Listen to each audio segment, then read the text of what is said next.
Okay, great. I'm going to take some comments here on Facebook because I've been given these comments and starting again. One, Tashaba saying that what are the various methods of sourcing funding, yes, particularly for property development, start off with no previous financial record. They say the NEF is broke while IDC no longer funds the property market. Banks require financial records from a startup. Again, they require financial records, but yes, you're a startup. yes. You're going into, how are you even supposed to win this? I think with respect that the person who's posted that comment doesn't understand, and I'll make the statement again. Yeah. If you want to own a chicken farm, you first start by selling eggs.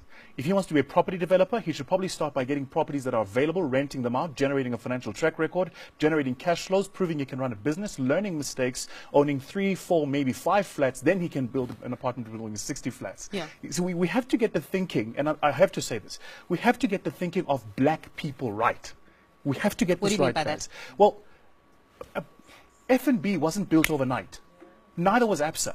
So how do you think you're going to build a large business which employs thousands of people overnight and someone must give you capital? It doesn't work that way. Probably the single worst thing we did in this country's psyche when we did BEE transactions is we took people that had no money, gave them access to 26% of companies built over hundreds of years and created instant wealth. So now everybody wants instant wealth because nobody understands the practical tools of actually 100%. Building those organizations. You come into my business, I can tell you every single moving part because I built it.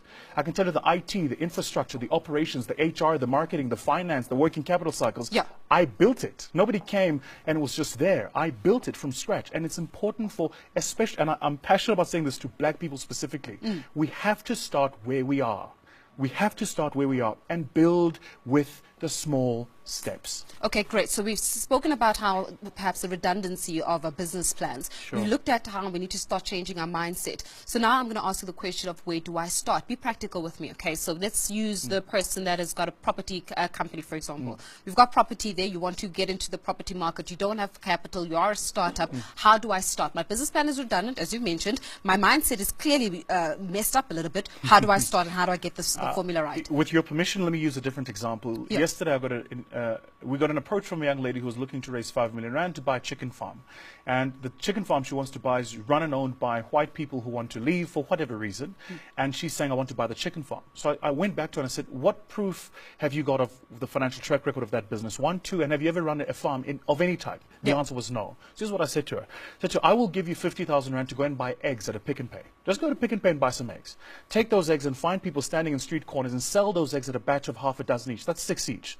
So at a batch of half a dozen each, you can probably take that 50,000, turn it into 75. Yeah. You will do this cycle iteratively until you move it from 50,000 rand to 500,000. Once you've proven to me you can retail eggs, then I might think about getting you into a supply relationship with somebody who creates the eggs so you can buy at a lower cost and keep retailing. Let's start you first on the front end. Once you've gotten to 1, maybe 2 million retailing eggs, knowing who the customers are that buy the eggs, then I might think about buying you a chicken farm, because by the time you have the chickens and they give you the eggs, you now understand how the entire cycle works. But I'm not going to give you 3 million rand to buy a farm and buildings and put eggs in it and chickens and then sit and wait for some miracle to happen. And then what about people that are watching the show right now and thinking, no, but why are you not doing this? It's all about radical economic transformation. What's your stance on that? Radical economic... What? Radical I feel like I just started you on something. Radical economic transformation starts in the mind. Why do you think there is no country in the world where Jewish people are poor? You think that's by mistake? Just think about that logically. Why do you think even in our own communities, Indians specifically, Asian Indians who are Muslim, are phenomenal business people? You think that's by mistake? No, it's because the grandfather started with a dry cleaner. When the grandfather passed, he left the dry cleaner to the father, who created a fast food and the dry cleaner. The father leaves the fast food and the dry cleaner with the son, who then creates a hardware store. By the time you go to the township, they've got the entire block and they run it. We have to start as black people by understanding you're not going to get a Range Rover tomorrow. Yeah. Start where you are. Do what you have to do so you can do what you want to do. And let's celebrate each other's success. And I mean real successes. Not the stuff that comes out of the paper, so-and-so's bought this car, so-and-so's at this event. No. If you're at a JNB event, your odds are you're not an entrepreneur. A real entrepreneur doesn't have time to be at those events. Yeah, people are clapping right now in the studio. No, There's actually clapping that is happening in the studio. Because a real entrepreneur, I get invited all the time. I'm on the VIP list all the time. I'm never there because I'm trading. I'm running a business. I've got things to do, right?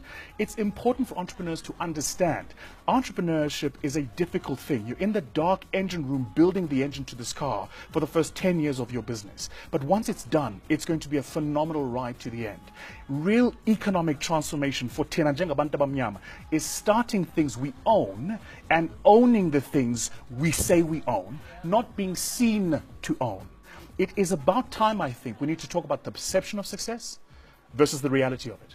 If you're driving a 200,000 Rand car and you bought it cash, and I rock up in a 4 million Rand car that I owe, who's wealthy? Me. Thank you.